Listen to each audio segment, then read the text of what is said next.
C'est gâté les amis. Le retour fracassant de Soro Guillaume à l'Assemblée nationale. Je vous laisse regarder la vidéo vous-même. L'homme qu'on a vu est un démenti incarné à ce mythe répandu par les milieux du régime autocratique de Côte d'Ivoire pour tenter de ternir l'image de celui-même qui est un homme d'État en réserve de la Côte d'Ivoire. C'est un Guillaume Soro svelte, lumineux, frais, pimpant, sapé d'une impeccable veste. Un Guillaume Soro qui a reconquis sa sveltesse. Un Guillaume Soro joli garçon, sans produit ghanéen, comme on dirait en Côte d'Ivoire, qui a fait son apparition à la conférence nationale d'émergence citoyenne de Génération et Peuple Solidaire. Pleurait abondamment sur les chaumières, tout ce qu'il avait donné, mort vivant, moribond, crevant sur un lit d'hôpital, bientôt enterré. Tous les paramètres visuels de Guillaume Soro indiquent plutôt un homme qui a profité de cette traversée du désert pour s'occuper de son corps, pour s'occuper de lui-même, pour s'imposer une hygiène de vie, une qualité de régime qui se voit dans le grain transparent de sa peau noire satinée de Nyarafolo. Oui, c'est un Guillaume Soro en super forme, incomparablement pimpant, encore plus pimpant que l'homme que par le passé les Ivoiriens appelaient évidemment de façon moqueuse le petit gros. Eh bien, c'est pas le petit gros qu'on a vu. C'est un Guillaume Soro à l'aise dans sa peau. Un Guillaume Soro affiné, serein, imperturbable, jovial, frais, je dis bien frais et prêt. C'est le Guillaume Soro là qu'on a vu. Les chaumières du RHDP pleuraient à la vue de cette image. J'imagine la réaction du satrape reptilien venu de Sendou pour troubler la paix des Ivoiriens et ayant renié notre belle terre burkinabé de Sendou dans l'espoir de troubler toute l'Afrique avant d'être bientôt dégagé. Quand il a vu Guillaume Soro, il s'est écrié mais Dominique, on m'avait dit qu'il était en train de mourir. Moi je vois plutôt un garçon en super forme. Mais on lui a donné quoi? Mais dis donc, qu'est-ce qu'il prend à Bamouania là? Entre Bamako, Ouagadougou et Niamey, qu'est-ce qu'on lui donne? Oh, il a dit qu'il boit du lait de chamel. Il dit qu'il boit du lait de chamel, mais c'est pour se foutre de moi. Parce que son ami Abdoulaye Maïga m'a traité de chameau. C'est pour ça qu'il dit que lui, il boit du lait de chamel. Mais ce Guillaume, ce voyou là, d'ailleurs, avec son ami Franklin Nyamsi, je suis sûr qu'ils ont trouvé les meilleurs marabouts du Mali et du Burkina pour les requêter. Hein. C'est des gros voyous. Hein. Oui, chou, sont de gros voyous. Hein. Ils connaissent tous les marabouts. Hein. Et de toutes les façons, Guillaume Soro lui-même, c'est un Nyarafolo. Hein. Et Nyarafolo, ils ont plusieurs vies. Hein. Ils ont un fétiche qui leur permet d'être... Mais Dominique, mais si tu savais qu'ils avaient ce fétiche, pourquoi tu ne l'as pas cherché depuis?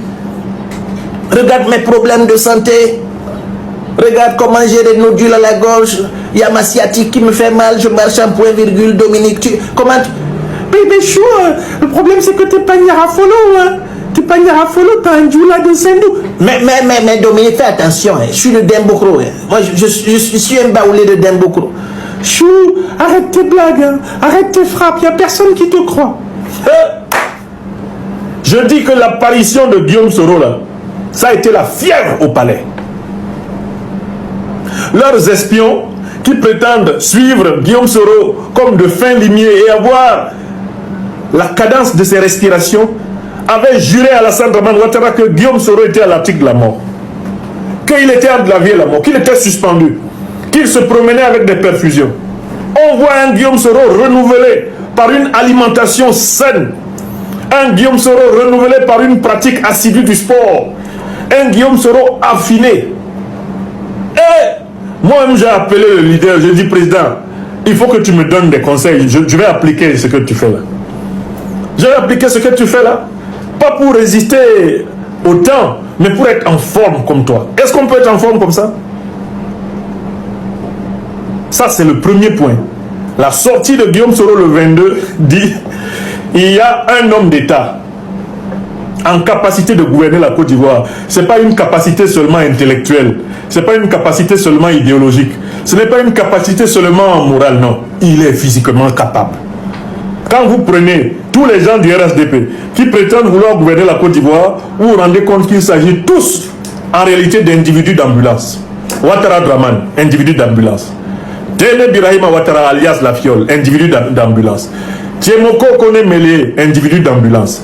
Hachi Patrick, individu d'ambulance. Tous, ce sont des sujets d'ambulance. Tous là, ce sont des grands corps hyper malades. D'accord? Guillaume Kibafori Soro se positionne comme l'homme d'État frais et qui est prêt pour la Côte d'Ivoire. Écrivez ça. Je dis bien, il est frais et puis il est prêt. Les deux conditions, frais et prêt. Retenez d'abord ces deux mots. Guillaume Soro est frais et il est prêt. Allez dire cela dans toutes les chaumières de Côte d'Ivoire. Dites-le à Ferkessédougou, à Korogo. Dites-le à Abouasso, à Divo. Dites-le à Boaké. Dites-le à Adiaké. Dites-le à Abidjan.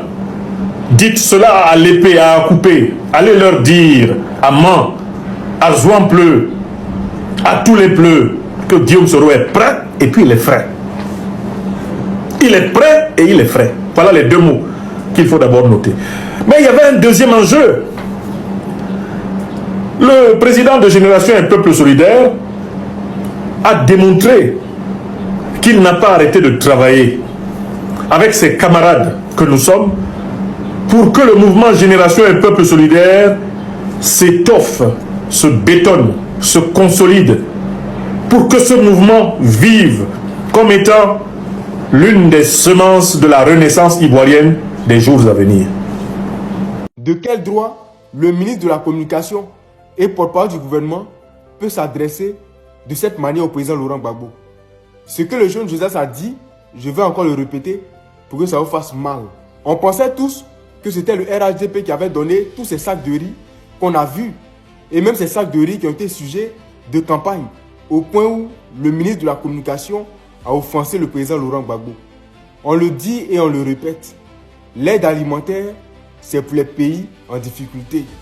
L'aide alimentaire, c'est pour les pays qui ont une économie qui ne va pas bien. Et quand un autre État, comme la Chine, vient donner des vivres, vient donner des sacs de riz aux populations en Côte d'Ivoire, ça doit vous faire réfléchir. Ça doit vous faire réfléchir. Pourquoi un autre État se lèverait-il pour donner des dons en matière de vivres à un autre pays?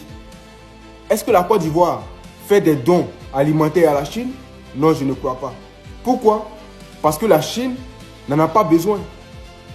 Si après 15 ans de gouvernance, vous continuez à recevoir encore des sacs de riz, des miettes des deux États, vous devez effectivement comprendre votre État, l'état de votre économie.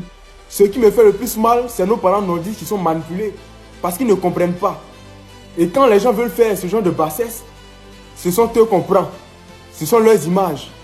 Alors qu'on griffe, dans les commentaires qu'on voit tous les jours, ils se disent qu'ils sont au pouvoir.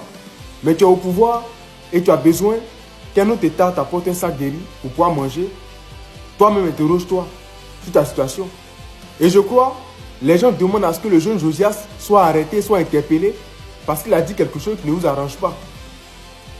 Parce qu'il a fait une analyse qui pour vous est une insulte. Mais soyons réalistes et soyons vrais entre nous-mêmes. Tous ces moutons-là, ils ne comptent pas. Tous ces moutons-là sont insignifiants. Tous ceux qui se disent cybercommunicants, RHDP, ils ne comptent pas. Parce qu'aujourd'hui, la réalité est flagrante. Et franchement, si le jeune Josias se fait interpeller par les autorités, ça va nous donner encore du crédit pour croire qu'il n'y a pas de justice en Côte d'Ivoire. Ça va nous donner du crédit pour croire que la justice effectivement n'existe pas en Côte d'Ivoire. Parce que franchement, de ce qu'on a entendu, il n'a rien dit d'offensant, il n'a rien dit de mal.